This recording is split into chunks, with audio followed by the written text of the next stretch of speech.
வணக்கம் யோகி பாபுஜி. வணக்கம் வினேஷ் சார், சொல்லுங்கள். ஒன்றும் இல்லை, இப்போ நான் ஒரு 3 வருஷம் முன்னாடி உங்களை வந்து பார்த்துட்டு நான் ஒரு கதை சொல்லியிருக்கீங்க. நீங்கள் கமிட் பண்ணியிருக்கீங்க. ஏன் நீங்கள் அந்த படம் கமிட் பண்ணுறதுக்கு காரணம் உண்மையாகவே சொல்லணும்? உண்மையை சொல்லணுமா? சொல்லிக்கோங்க. இல்லை உங்களுக்கு தெரியும்ல, அதை நீங்களே சொல்லாமே. இல்லை, நான் உங்கள் வாயிலிருந்து அது கேட்கணும்னு நான் ஆசைப்பட்றேன். சொல்லாமா சார்? இல்லை, வினேஷ் முதல்ல ஒரு நல்ல மனிதர், நல்ல நண்பர். ஃபஸ்ட் ஆஃப் ஆல் தீக்குளிக்கும் பச்சை மரம்னு ஒரு 15 இருக்குமா, 16 வருஷம் 17 வருஷம் வச்சா, 17 இயர்ஸுக்கு முன்னாடி, ஒரு 17 வருஷத்துக்கு முன்னாடி தீக்குளிக்கும் பச்சை மரம்னு நண்பர் பிரச்சனை வச்சு ஒரு படம் டைரக்ட் பண்ணார். அந்த படத்தில் மதோபர் சார் கேமராமேன். அதில் நான் வந்து ஒரு சின்ன ரோல் பண்ணேன். ஞாபகம் இருக்குங்களா? இருக்கு.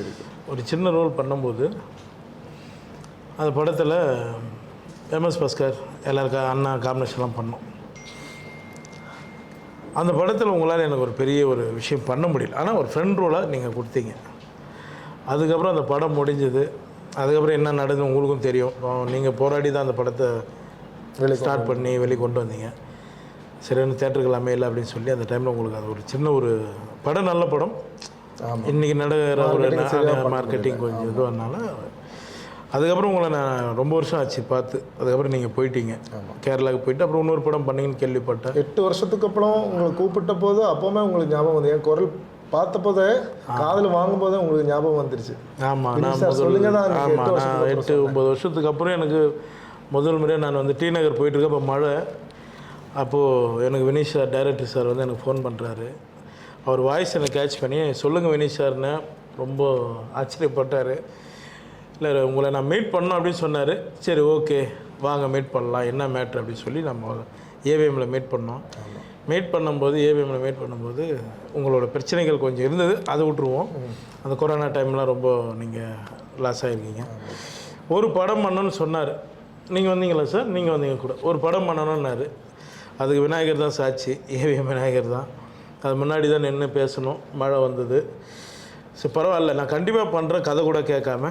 நீங்கள் ஒரு பவுண்டட் எடுத்துகிட்டு வந்தீங்க. ஆமாம், உங்களோட பிரச்சனை தான் எனக்கு முதல்ல தெரிஞ்சு. 10 நிமிஷம் மட்டும்தான் பேசியிருக்கோங்க. அவ்வளோதான் நம்ம பேசணும். ஆமாம், நீங்கள் படம் பண்ணுங்கள். ஏன்னா என்னை வச்சு, என்னை அன்றைக்கி ஒரு சின்ன ரோலுக்கு யோசிச்சு ஒரு டைரக்டர், நீங்கள் இந்த நிலைமையில் இருக்கக்கூடாதுன்னு சொல்லி நான் இந்த படத்தை நான் பண்ண சொன்னேன். கரெக்டுங்களா? சரி, ஓகே. இப்போ வந்துட்டு படம் முடிச்சாச்சு. நம்ம இப்போ அடுத்த 16ஆம் தேதி நம்ம வெளியிட போகிறோம். இப்போ உங்களுக்கு என்ன தோணுது? படம் முடித்த பிறகு இந்த படத்தோட கேரக்டரை பற்றி, இந்த படத்தோட ஸ்கிரிப்டை பற்றி, கதையை பற்றி இப்போ உங்களுக்கு என்ன தோணுது? எனக்கு நீங்கள் ஓப்பனாக சொல்ல போனால், நான் கதையை உங்ககிட்ட கேட்கல. கரெக்டாக அப்போ கேட்டதே கிடையாது. கதையை நான் கேட்கல. ஏன்னா உங்களுக்கு தெரியும், இவருக்காக நான் இந்த படத்தை நான் பண்ணேன். அது கதையோட இது வலுவு எனக்கு தெரியாது. பட் ஆனால் நான் படம் பார்த்துட்டேன். இவர் தப்பிச்சாருன்னா போதும். அதுதான் எனக்கு. டைரக்டரும் ப்ரொடியூசரும் 2 பேரும் சேஃப் ஆகிட்டாங்கன்னா எனக்கு அது போகணுன்னு நான் ஆசைப்பட்டேன். இந்த படத்தில் அது இருக்குது. கண்டிப்பாக அந்த படம் உங்களுக்கு சக்ஸஸ் கொடுத்துருவோன்னு எனக்கு நான் பார்த்ததுக்கப்புறம் நான் நம்பிக்கை வந்துடுச்சு. சரி, ரொம்ப நன்றி. அதே மாதிரி நீங்கள் இந்த படத்தில் உங்களுக்கு ரொம்ப பிடிச்ச, கொஞ்சம் உங்களுக்கு ரிலேட் ஆய, மென்டலி ரிலேட் ஆய, சென்டிமெண்ட்லி இன்வால்வ் ஆய சீன் என்னன்னு கேட்டிங்கன்னா அதை பற்றி ஏதாச்சும் சொல்ல முடியும்? அது அந்த பொண்ணோட, ஒரு சின்ன பொண்ணோட கேரக்டர் ஒன்று நம்ம. சரி, சஸ்பென்ஸ் இல்லைங்களா அது? ஆமாம். அந்த இடம் எனக்கு ரொம்ப, ஏன்னா இன்றைக்கி இருக்கிற காலகட்டத்துக்கு எந்த காலகட்டத்திலையுமே அது நடந்துகிட்ருக்கு. அது இதுக்கு எல்லாம் நம்ம கொஞ்சம் தெளிவாக சொல்லியிருக்கிறோம். அந்த இடம் எனக்கு கனெக்ட் ஆகிடுச்சு. சரி, கண்டிப்பாக அதுதான் நம்ம கருவாக ஆரம்பிச்சிருக்கிறோம். சரி, அது எனக்கு ரொம்ப பிடிச்சிருந்தது. சரி, நம்ம படத்தில் வந்துட்டு முக்கியமான 2 பேர் இருந்தாங்க. ஒன்று வந்துட்டு நம்ம ப்ரொடியூசர் சாக்கிர் அலி. ஆமாம். அதே மாதிரி வந்துட்டு இன்னொன்று ஃபேமஸ் கேமராமேன் மது அம்பாட். அவரை பற்றி 2 வார்த்தை சொல்ல முடியுமா? எனக்கு முதல்ல ப்ரொடியூசரை பற்றி சொல்லிடுறோம். ப்ரொடியூசர் மாதிரி நம்மகிட்ட பழகலை. திடீர்னு சிவிலஸ் போட்டு வந்து நிற்கிறார். என்ன சார் ஜிம்மு போய் வரீங்களான்னு கேட்டேன்.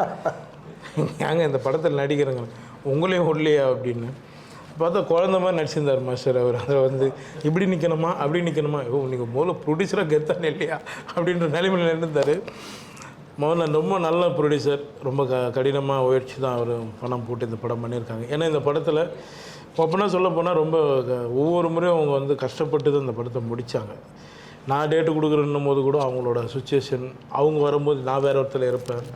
ஒரு விதமாக இந்த படத்தை நாங்கள் முடித்தோம். இவரை வந்து ப்ரொடியூசர் சார், நீங்கள் இதிலேருந்து நீங்கள் இன்னும் நிறைய படம் பண்ணணும் சார். அதை தாண்டி இன்னொரு விஷயம், நீங்கள் எவ்வளோ வருஷமாக நீங்கள் காமெடி ரோலாக பண்ணிகிட்டு இருக்கு. அதுலேருந்து நடுவில் கொஞ்சம் சீரியஸ் ரோல்ஸ் எல்லாமே பண்ணியிருக்கேன். ஆனால் எனக்கு தோணுது ஆஸ் அ டைரக்டர் மட்டும் இல்லை, ஒரு ரசிகனாக நான் சொல்கிறேன், இங்கே என்டர்லி டிஃப்ரெண்ட்டான ஒரு ஜானர் நீங்கள் பண்ண போகிற ஒரு த்ரில்லருங்கிற மாதிரி. அதை பற்றி உங்களுக்கு என்ன தோணுது? எனக்கு அது புதுசாக தான் சார் இருந்தது. எனக்கு இது வந்து இந்த படம் வந்து எனக்கு புதுசாக தான் இருந்தது.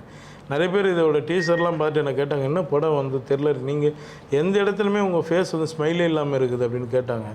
இல்லை சார், டைரக்டர் அப்படி யூஸ் பண்ணிட்டாங்க. இப்போ மண்டேலா கூட பார்த்தீங்கன்னா மண்டேலா படம் சில படங்கள் பண்ணியிருப்போம், அந்த சீரிஸ் படம் ஏதாவது ஒரு இடத்துல ஸ்மைல் வர அளவுக்கு இருக்கும். இதில் எந்த இடத்துலையுமே இல்லை. அப்போ அது ஒரு உங்கள் கையில் தான் இருக்குது. நீங்கள் தான் அதை மாற்றி விட்டு ஒன்றும் தெரியாத மாதிரி என்ன கேள்வி கேட்டால் நான் எப்படி பதில் சொல்ல முடியும்? ஓகே, இனி இப்போ வந்துட்டு கடைசி கேள்வி ஒன்றும் இல்லை. இப்போ வந்துட்டு நம்ம 16ஆம் தேதி படம் ரிலீஸ் பண்ண போகிறோம்.